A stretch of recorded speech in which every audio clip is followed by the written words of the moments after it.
Basig wa ko na ganahin. Hallelujah! Dapat din ha sa imong trabahuan, honest ka. Sa imong trabahuan, dapat pugihan ka. Yung makaingon sila, Kristohano ni, dili magtanaw ang Kristohano na ay nagbantay niya. Kaya ang Kristohano na ay nagbantay o wala, mutrabaho na siya. Kaya ang iyahang purpose, mahimaya ang Diyos siyang kinabuhi. Amen! Mabitaw ang Kristohano, dili manguligo kung estudyante siya. Kaya ang pagpamuligo, limbong mo na. Muna ako, iwan ko, bahala ka sino ko, basta dili lang ko manguligo. Kaysa mapirpik ko, unyang dili akong hinabuan.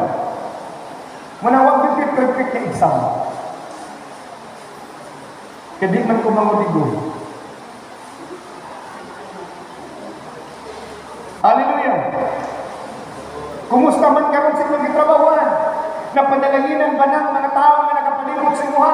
Nga makaingon ba siya? Kristohanon ka? Makitaan ba niya ang batasan sa pagkakristohanon? Diya sa iyong kinabuhi. Muna ninyo na Ginoo, love the Lord with all your heart, with all your souls, and with all your understanding. Because the moment you love your God, you are concerned of His dignity.